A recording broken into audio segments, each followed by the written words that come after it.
Thank you for signing into your dollars. Are you familiar with the degree audit report is? Yes. Okay. Just as a reminder, it is a compilation of all the general education classes, your psych courses, and the grades you've received in these courses. Okay, so first, while filling out this psych requirement paper, I'm going to see that you are a liberal arts, and your general catalog year is 2017.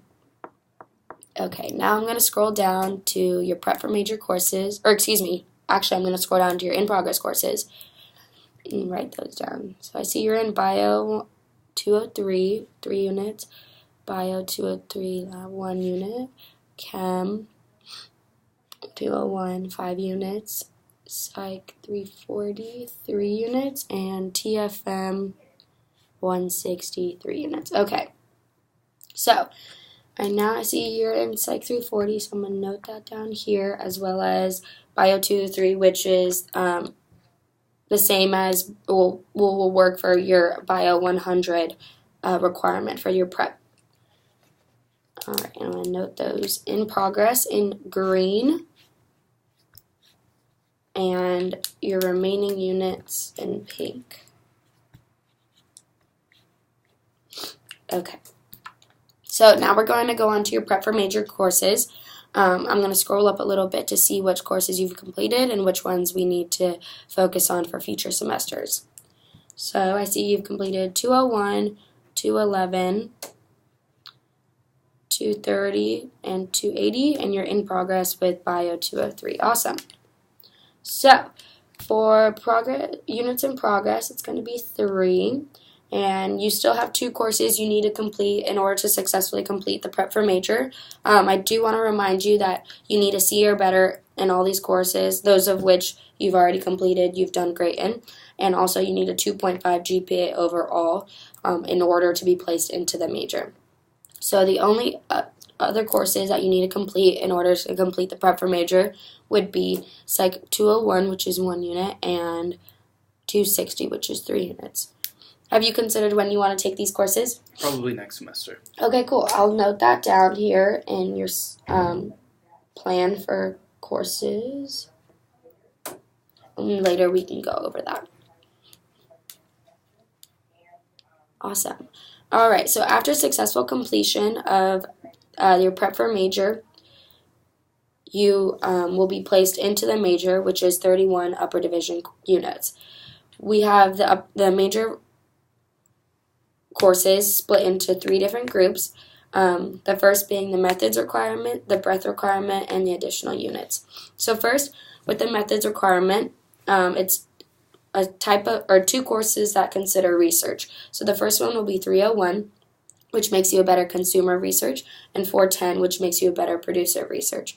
I will say that 410 is a bit more rigorous and more directed for people of certain careers, while as 301 is still a great course, just less requirements. But overall, in order to take these courses, you need to be major status, junior status, and eligible for the upper division writing course. And if you are considering 410, you have to have a B or better in Psych 280, which you have successfully completed. So, do you know which one you might want to consider taking? Probably 401. Oh, 410? 410. Okay, awesome. So I'll note that down in your plan too, and I'll give you more information on that. And you're not on 60 units yet, but have you considered when you want to take the WPA? Probably next semester. Okay, cool. Awesome. I'll give you more information on that as well in your follow-up email. So I will underline 410 to remind you that this is a course you might want to take. So next we have the breadth requirements. The breadth requirements is split up into 4 groups, those of which allow you to explore the major. Have you considered what career path you might want to go into? Probably a pre-med career path. Okay, awesome. So if you're interested in that, Group 1 through 4 gives you different ideas of what careers may, or what topics may spark your interest. So I see you're in progress with 340 right now. How are you liking that course? I love it. Okay, awesome. So maybe that's something to consider. Okay, and let me go down. I see you haven't completed any of the group 2, 3, or 4 quite yet, but we're working on that. Awesome. So I'm going to highlight these as well as your methods in pink. And then lastly, we have the additional units, which is 14 or 15 based on what methods requirement you would take. So let's say if you did take 410, you're going to have 14 units required in the additional units section. And this is a time where you can create your own emphasis as well as explore other classes that may spark your interest, or even consider taking relevant experience courses, which are all of the 490s right here to fulfill your 14-unit requirement. Do you have any questions so far? No. Okay. And then lastly, I am going to check, or I'm going to mark that off as units needed. And lastly, I'm going to check your foreign language requirement.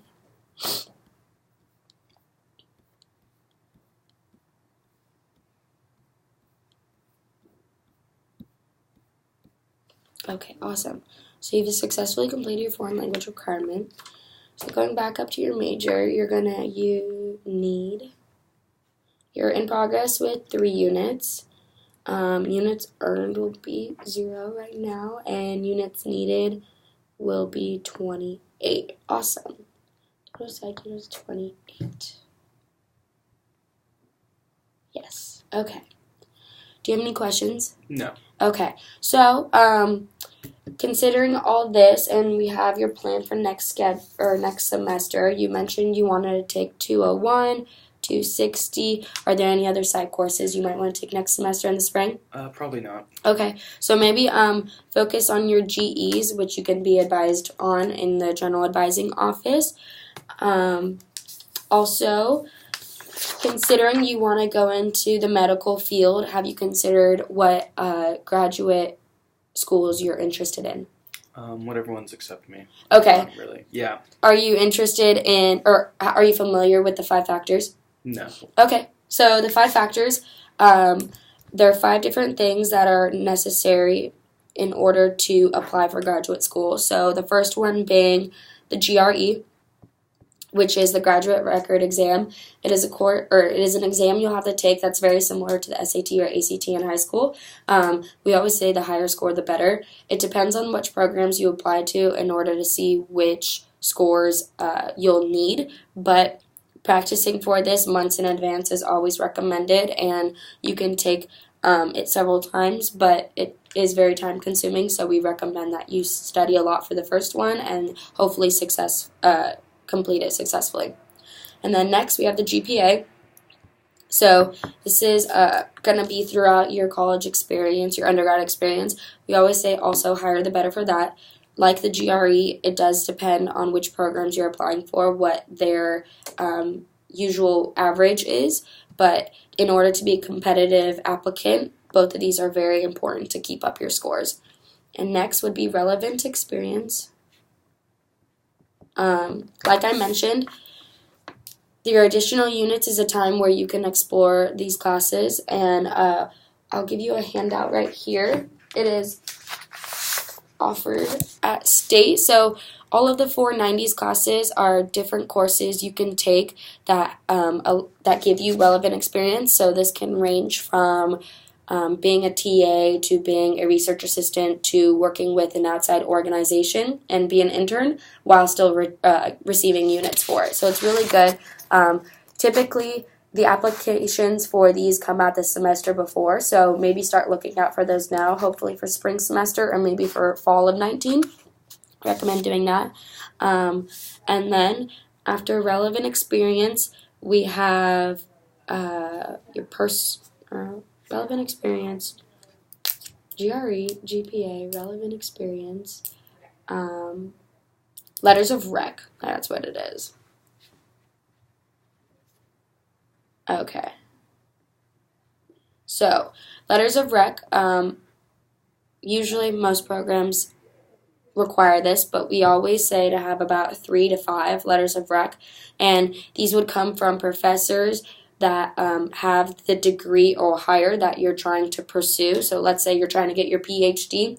You would like someone who has their PhD or more than that to write your letter of rec.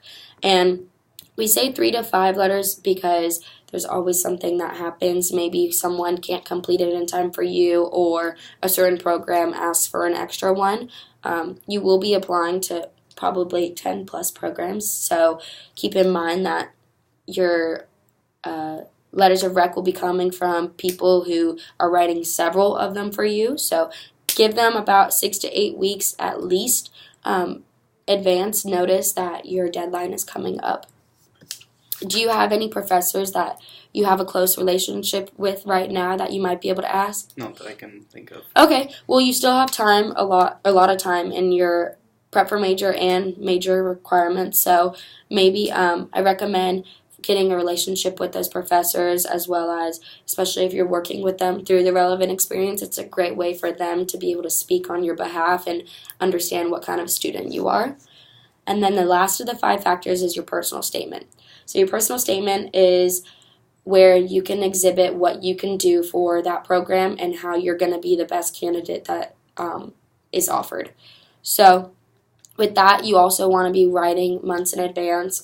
You want to give it to anyone that is willing to edit it for you and knows what their certain programs are looking for, and you want to edit it thousands of times, a ton of times. Okay, so I'll follow in your follow-up email. I'll mention the 5 factors, as well as give you some handouts on the pre-med route and what courses also you could be taking in order to explore that career choice. Do you have any other questions right now? No. Okay. Really. Well, like I said, I'll be sending you a follow-up email with all this information we talked over today, as well as this paperwork and other handouts. Thank you for coming into the psych office. Thank you very much.